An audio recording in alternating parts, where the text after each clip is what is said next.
نبی علیہ الصلوۃ والسلام نے اپنی زندگی مبارک کے اندر عبداللہ بن ابی کا جنازہ پڑھایا تھا. رئیس المنافقین تھا, بڑا منافق تھا. اس کی وجہ تھی, اس کی وجہ کیا تھی کہ اس میں ہمارے محدثین اکرام نے, حدیث پاک میں موجود ہے, ہمارے محدثین اکرام نے اس کی وجہ بیان کی, اس کی حکمتیں تھیں. کیوں؟ اس لیے کہ ہمارے علماء نے اس کی 3 حکمتیں بیان کی ہیں, وہ سن لیں. اس کی حکمت کیا تھی کہ ایک تو حضرت عبداللہ جو اس کا بیٹا تھا عبداللہ بن ابی کا, وہ حضور کا سچا غلام اور حضور کے سچے صحابی تھے. انہوں نے آ کے حضور کی بارگاہ میں عرض کیا, رسول اللہ آپ میرے باپ کا جنازہ پڑھا لیں اور اپنی قمیص دے دیں. سرکار نے اپنی قمیص بھی دی اور حضور نے جنازہ بھی پڑھایا. ٹھیک ہے, کیوں پڑھایا؟ اس کی حکمتیں بیان کی ہیں علماء نے. پہلی حکمت یہ تھی کہ جب حضور علیہ الصلوۃ والسلام کے چچا حضرت عباس بدر کے دن قیدی بن کے آئے نا, تو آپ کا قد بہت زیادہ لمبا تھا, تو آپ کا بدن مبارک پہ کوئی قمیض نہیں تھی نا, آپ کا بدن مطلب کپڑے سے خالی تھا, تو جتنی بھی قمیضیں تھیں وہ ان کو پوری نہیں آ رہی تھی. تو عبداللہ بن ابی کا بڑا قد تھا, تو اس نے جب دیکھا کہ کسی کی قمیض پوری نہیں آ رہی, تو اس نے اپنی قمیض اتاری اور حضور کے چچا کو دے دی. تو حضرت عباس رضی اللہ تعالیٰ عنہ نے وہ قمیض پہن لی. تو اب حضور علیہ الصلوۃ والسلام نے, محدثین اکرام نے لکھا کہ وہ حضور کے چچا تھے, تو حضور نے بدلہ اتارنے کے لیے اپنی قمیص مبارک عطا فرمائے کہ تو نے میرے چچا کے ساتھ بھلائی کی تھی, یہ لے ہم اپنا بدلہ اتار رہے ہیں. جنازہ کیوں پڑھایا؟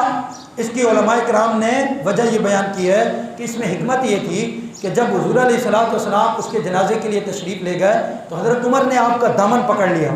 یا رسول اللہ یہ تو منافق تھا, یا رسول اللہ یہ تو بہت بدبخت قسم کا بندہ تھا, یہ تو ساری زندگی آپ کی مخالفت کرتا رہا. سرکار آپ اس کا جنازہ پڑھا رہے ہیں, ایسا نہ کریں, ایسا نہ کریں. حضرت عمر نے جب عرض کی نا, تو نبی علیہ الصلوۃ والسلام مسکرانے لگے. حضور علیہ الصلوۃ والسلام نے فرمایا, عمر مجھے جنازہ پڑھانے دو, پھر آپ اس کی حکمت دیکھ لینا. اور فرمایا کہ مجھے اللہ نے اختیار دیا ہے, میں پڑھاؤں یا نہ پڑھاؤں, یا رب نے مجھ پہ چھوڑ دیا ہے, تو میں اس کا جنازہ پڑھاؤں گا.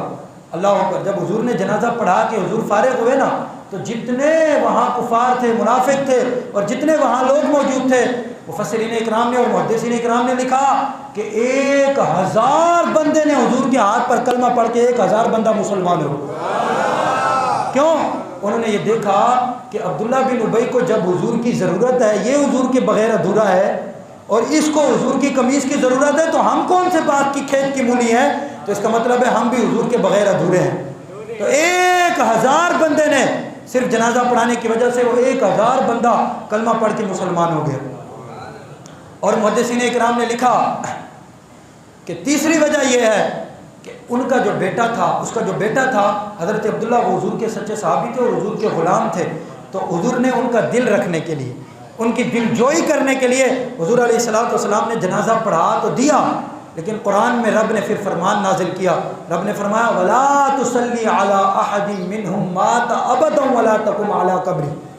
فرمایا محبوب آپ نے ان کا جنازہ پڑھا دیا, 1000 بندہ مسلمان بھی ہو گیا, آپ کے غلام کا دل بھی راضی ہو گیا. اگر رب چاہتا نا تو یہ حکم پہلے بھی نازل کر سکتا تھا, لیکن حضور کی مرضی تھی کہ میں اس کا جنازہ پڑھا لوں, تو اللہ نے پہلے حکم نازل نہیں کیا. دیکھو رب کی جو ہے وہ مرضی دیکھو, اور رب کی چاہت دیکھو کہ رب اپنے محبوب کی چاہت کا کتنا خیال رکھتا ہے. نبی علیہ الصلوۃ والسلام نے یہ چاہا کہ چلو میں اپنے غلام کا دل رکھ لوں, تو اس کے بعد اللہ نے یہ قرآن کا حکم نازل کیا. فرمایا وَلَا تُصَلِّ عَلَىٰ أَحَدٍ مِّنْهُمْ مَاتَ أَبَدًا وَلَا تَقُمْ عَلَىٰ قَبْرِهِ. فرمایا محبوب ٹھیک ہے, آپ نے یہ جنازہ بھی پڑھا لیا, اپنے غلام کو راضی بھی کر لیا. محبوب آج کے بعد کسی منافق کا جنازہ نہیں پڑھانا, کسی منافق کی قبر پہ آپ نے نہیں جانا.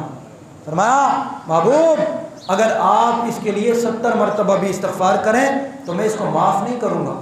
کیوں؟ فرمایا اس لیے کہ یہ آپ کا بے ادب تھا, اس لیے کہ یہ آپ کا گستاخ تھا, اس لیے کہ یہ آپ سے بغض رکھتا تھا. تو اس کا مطلب یہ ہوا کہ جو بندہ حضور کا بے ادب ہو, حضور کا گستاخ ہو, حضور علیہ الصلوۃ والسلام کی بے ادبی کرتا ہو, چاہے وہ جتنا بڑا شیخ الحدیث ہو, جتنا بڑا شیخ القرآن ہو, جتنا بڑا لوگوں کو تبلیغ کرنے والا ہو, جتنا بڑا لوگوں کو جو ہے وہ دین کی طرف بلانے والا ہو, جتنی بھی نمازیں پڑھنے والا ہو, روزے رکھنے والا ہو, حج کرنے والا ہو, پیسے خرچ کرنے والا ہو, یہ سارے اس کے منہ پہ مار دی جائیں گی. کام حضور کی نسبت آئے گی, کام حضور کی محبت آئے گی. اگر حضور کی محبت دل میں ہوگی, تھوڑا سا بھی عمل ہوگا تو رب کی بارگاہ میں قبول ہو جائے گا اور رب اس کو معاف کر دے گا. کیوں؟ بات یہ ہے کہ رب عمل کو نہیں دیکھتا, رب اپنے محبوب کو دیکھتا ہے. آخر میں گج وج کے نعرہ لگا دے, رہے گا یوں ہی ہی ان کا، رہے گا یوں ہی ان کا، پڑے خاک ہو جائیں۔ آخر دعوانا